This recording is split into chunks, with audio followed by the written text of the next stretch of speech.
Sabi ko, kuhanan ko yung before ng backyard. Before and after.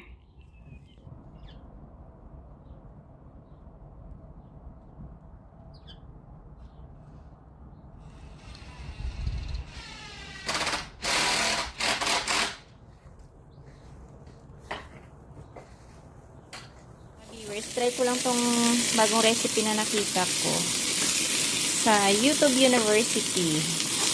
Chili garlic buttered chicken. Ayan. So, itong manok, nakamarinate siya sa toyo, tsaka pwede sa lemon, pwede din sa kalamansi. At ayan, pan-fried lang natin siya para magkaroon ng color. So, ito po, nag-grind ako ng garlic. Ano to? Mga 2 buo.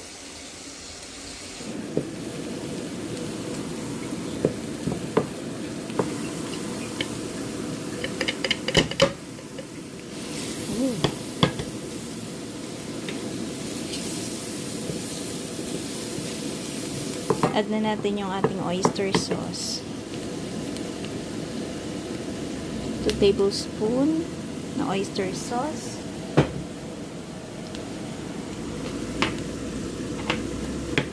Tomato paste. 2 tablespoon din.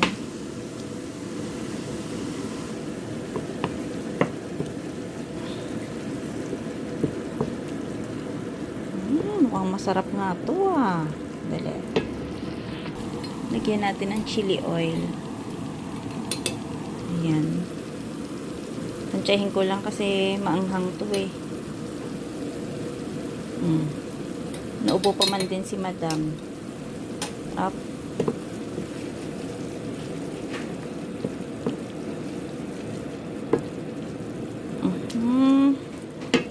Add ko na po yung soda.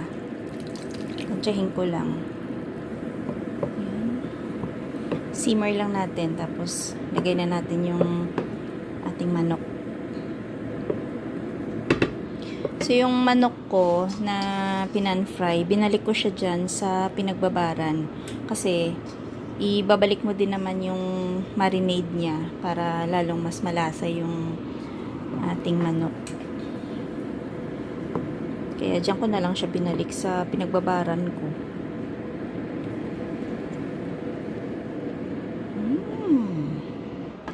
So, mga ka-viewers, tinikman ko yung lasa. Pero hindi ko pa na-add yung ating manok ha. Masarap siya. Ayan. So, medyo nakulo na. Lagay na natin yung manok. Ilang kilo kaya? Siguro mga 1 kilo tong manok. Kasi, 7 piraso na chicken thighs yung binabad ko. Ganun, mukhang masarap. Pakuluin lang natin. So, ang sabi, lutuin lang siya dito sa sabaw ng mga 20 minutes. Tapos, ready na. Pakuluin natin. Tabi ko na yung mga ginamit ko. Dami kong kalat talaga pag nagluluto ako. Pwede na ako maglagay ng black pepper.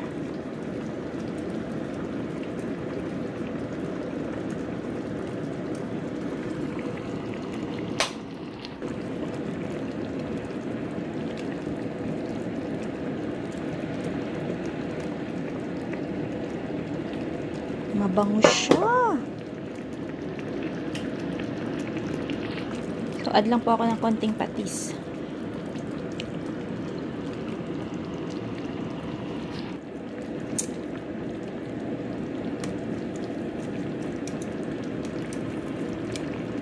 Flip lang natin para ma-absorb din ng kabilang side yung sauce.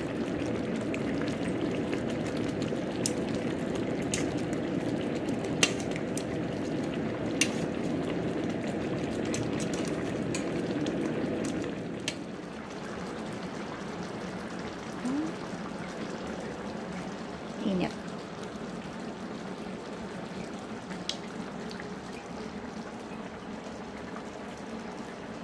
Mapapa-extra rice ka. Ako, ang sarap mga ka-viewers. Medyo maanghang lang. Pero, malasang-malasa po siya.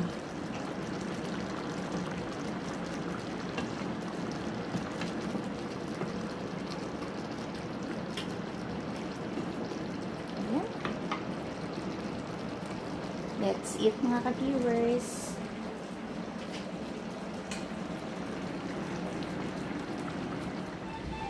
Grabe yung lakas ng hangin, no?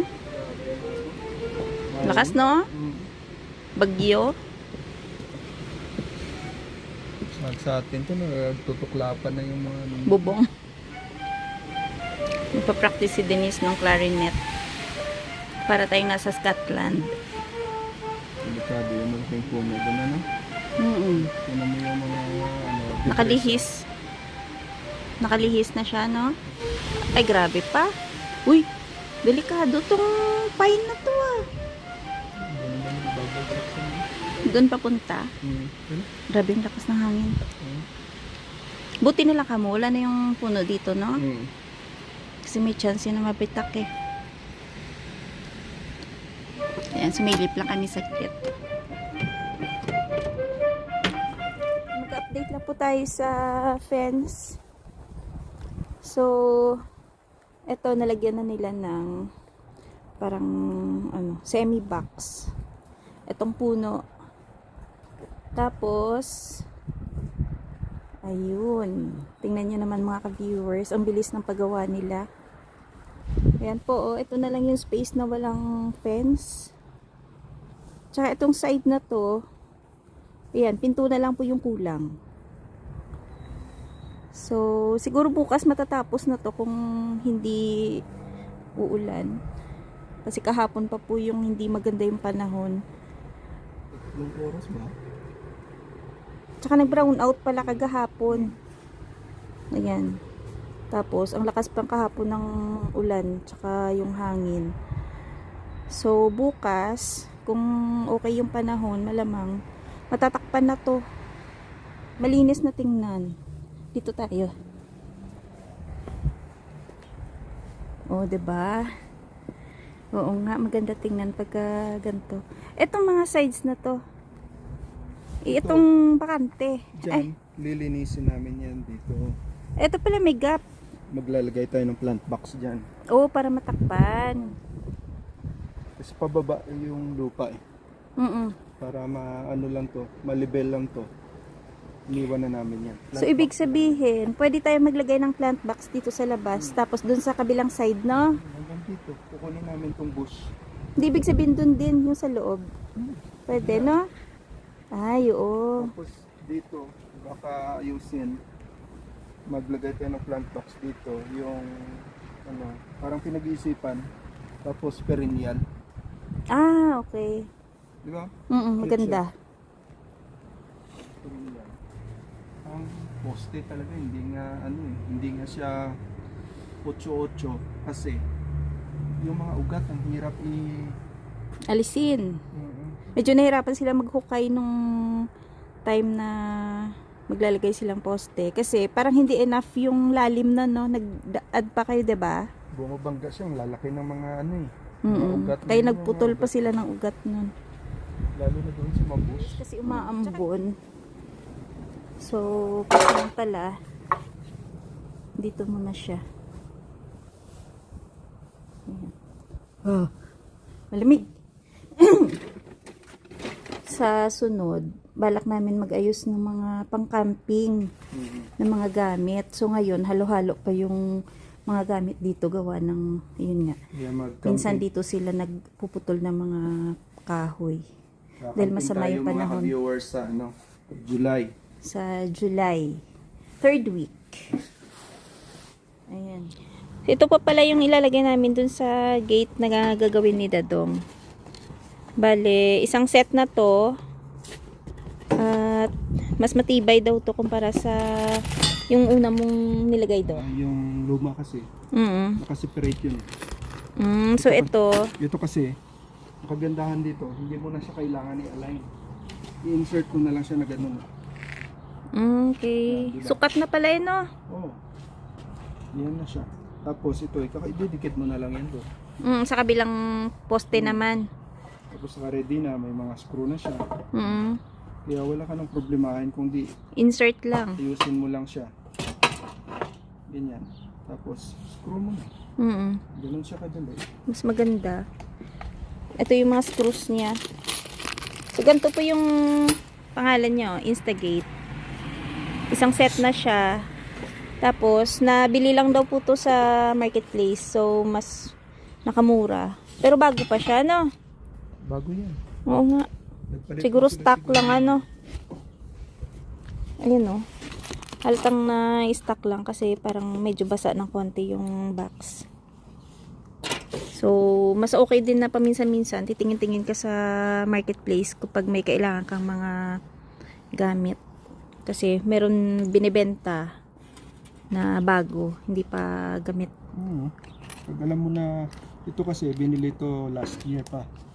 Kaya, Parang nilaan lang talaga mm, para dun sa gate. kaya kapag may mga project kayo, maganda dyan. Kung may makita ka na sa tingin mo magagamit, bilhin mo na, no? Kasi mas mura talaga pagka sa marketplace. Makatipid ka. So, yung gagawin na po ni Dado ngayon is yung gate doon. At, yun nga po pala, ayan, gawa na po nila yung natirang space. Ayan po. So, nitong maga lang nila na lagay lahat. At, ang natira, ayun na lang. Yung gate na lang, kaya inaayos na po niya yung panlagay doon.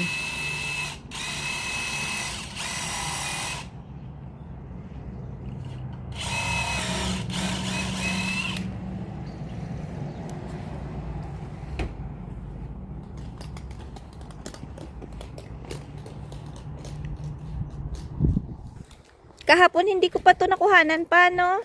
Hindi to, ah? Diba hindi mo pa nalagyan to, ano? So, kahapon, parang half pa lang ata yung nakuhanan ko ng video. So, dito, itong space na to, ayan na siya, oh. Sinadya niya na ganyan para mailagyan ng plant box. Kaya nga, kasi ito, may puno dyan, niwasan namin para pag lumaki, May space. may play pa rin siya. Tapos dito naman, Inanggel lang nila. inangle na lang namin since na useless itong taas. Nilagyan niya ng Lagyan mo patungan na ng ng planter. Diba? Nagkaroon pa ng purpose dyan, ano? Oo. Sabi nga, lagyan daw ng, ano dyan, parang grotto. Ayan, no? Ang ganda din naman eh. Kasi tutakpan na lang natin. Oo, may mga gap po siyang naiwan. So, sa slice lang daw siya ng maliliit na kahoy para ma-fill lang yung gap.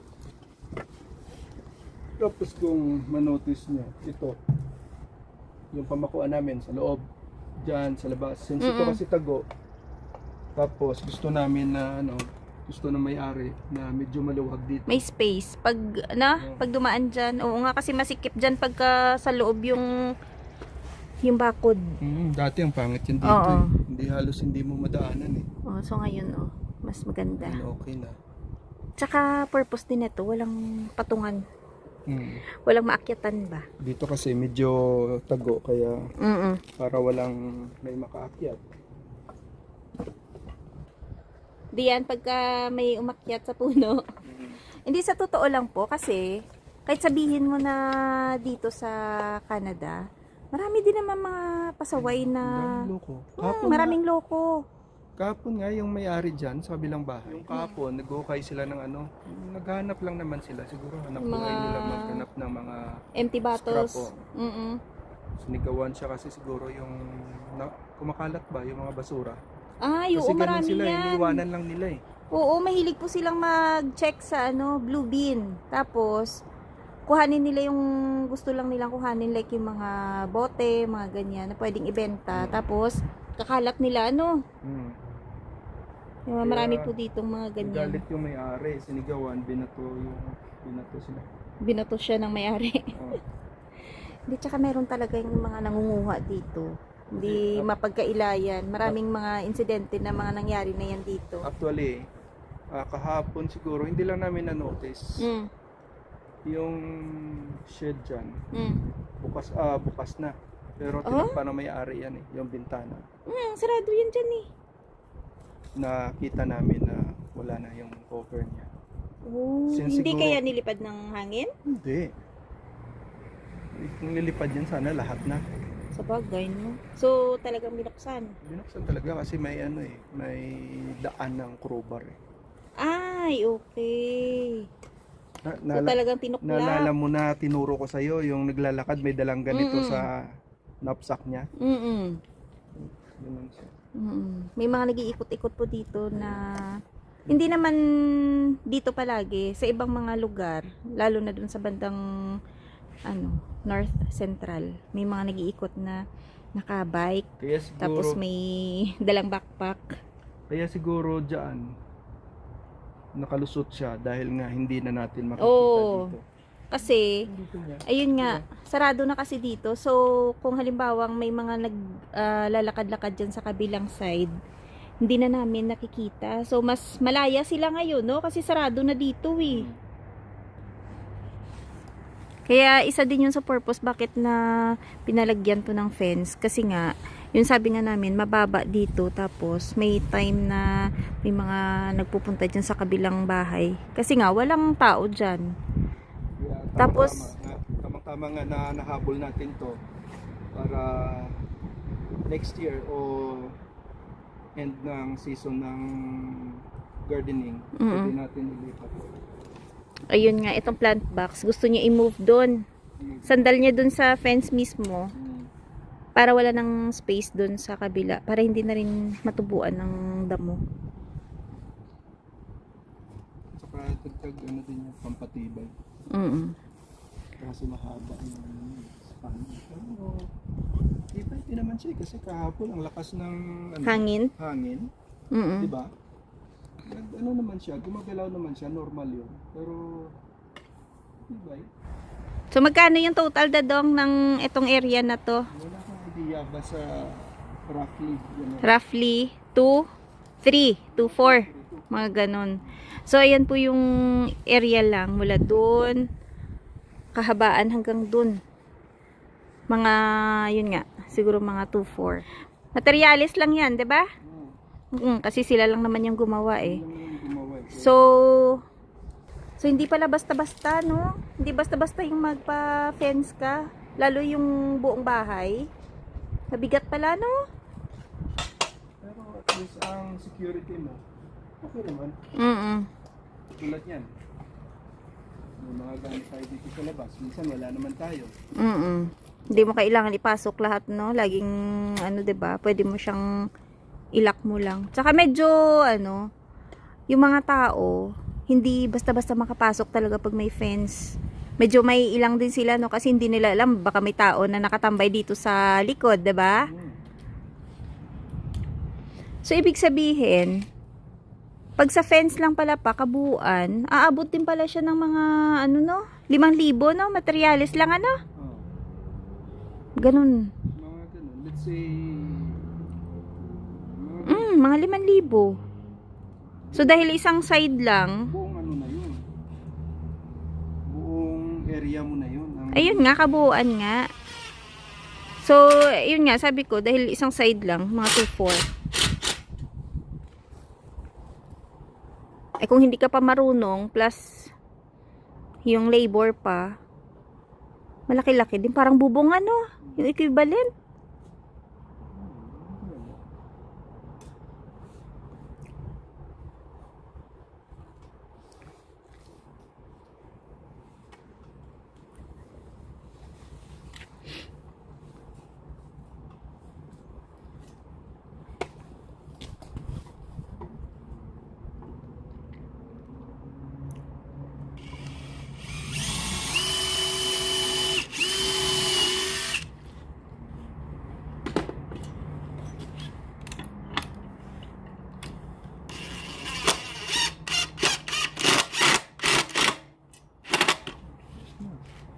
Yun na yun. At least may guide ka, di ba? Parang yun yung pinaka-guide mo. Bago may screw yung iba.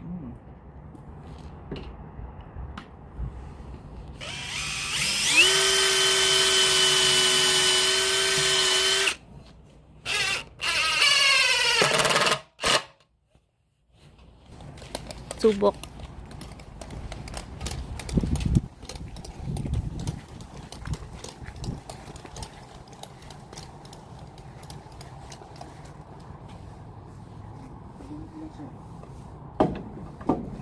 O, diba? Ready na. Mm. Hindi mo na kailangan na Dikit na lang ano? hindi mo na kailangan na i-align pa. Yun siya. Mas mabilis nga yung ganyan. Tapos, sadyang lagyan ng gap lang yung ilalim pa, no? Kasi, nag-shift yung lupa.